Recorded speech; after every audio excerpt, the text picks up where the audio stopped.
Israel Hamas conflict में अभी के समय सबसे ज्यादातर हमास का अंडरग्राउंड सुरंगें चर्चे में है। दोस्तों, यह सुरंगें से हमास को वेपन्स, गोला बारूद और हथियार पहुंचाया जाता है। इस सुरंग का निर्माण काफी ज्यादा मजबूती से किया गया है। अगर इसके ऊपर परमाणु बम भी गिरा दिए जाए तो इसको थोड़ा सा भी खरोच नहीं आएगी। दोस्तों, इस सुरंगों का निर्माण मिस्र ने किया था, जिस पर फिलहाल अभी के समय उस पर हमास कब्जा किए हुए है। यह सुरंग हमास के आतंकवादियों तक वेपन्स, गोला बारूद तथा हथियार पहुंचाने का सबसे बड़ा नेटवर्क है। अब इजराइल का कहना है कि वो गाजा में जमीन के नीचे बिछे सुरंगों के जाल को निशाना बना रहा है, जिसे हमास ने तैयार किया है। शनिवार को हुए हमास के हमले के जवाब में इजराइल लगातार गाजा को निशाना बना रहा है, लेकिन अब उसका टारगेट वो सुरंगें है जिनका इस्तेमाल हमास करता है। गाजा में सुरंगों के नेटवर्क का साइज का आकलन बहुत ही मुश्किल काम है। इजराइल हमास के इन सुरंगों को गाजा मेट्रो बोलता है। ऐसा माना जाता है कि ये सुरंगें सारे गाजा में अटी पड़ी है। साल 2005 में गाजा से इजरायली सेना और यहूदी बासिंदे पीछे हट गए थे। उसके बाद ही वहां सुरंगों का निर्माण कार्यक्रम शुरू हो गया था,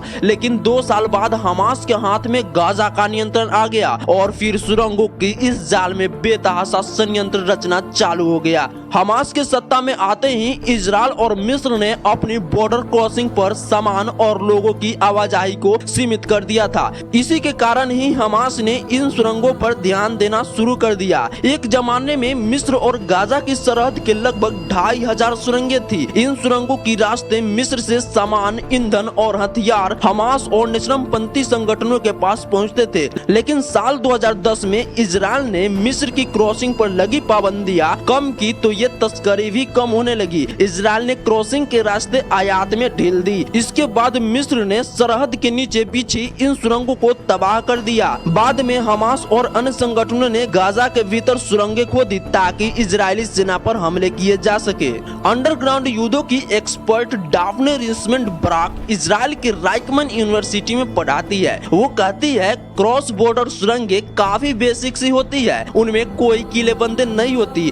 इनमें से अधिकतर सिर्फ एक बार इस्तेमाल के लिए खोदी जाती है और मकसद होता है इजरायली सैनिकों पर हमला करना। लेकिन गाजा के भीतर सुरंगों का मकसद अलग है। हमास वहां लंबे समय तक रहना चाहता है। उनमें व्यवस्थाएं मौजूद रहती है ताकि वहां जीवन जिया जा सके। वहां उनके नेता छिपे रहते हैं। उनका कमांड और कंट्रोल सिस्टम भी वही है। इन सुरंगों का इस्तेमाल ट्रांसपोर्ट के अलावा कम्युनिकेशन के लिए भी किया जाता है। इनमें बिजली, लाइट और रेल टैक्स तक की सुविधा होती है। आप इनमें चल फिर सकते हैं। कहा जाता है कि गाजा में सुरंगें जमीन से 30 मीटर नीचे है और उनमें घुसने के लिए घरों की बेसमेंट से रास्ते जाते हैं। सुरंगों में मस्जिद, स्कूल और अन्य सार्वजनिक जगहों से भी दाखिल हुआ जा सकता है। सुरंगों के इस नेटवर्क का निर्माण का खामियाजा स्थानीय लोगों ने भी भुगता है। इजराइल का आरोप है कि हमास ने गाजा के लोगों की मदद के लिए दी जाने वाली करोड़ों की अंतर्राष्ट्रीय मदद का इस्तेमाल अपने फायदे के लिए किया है।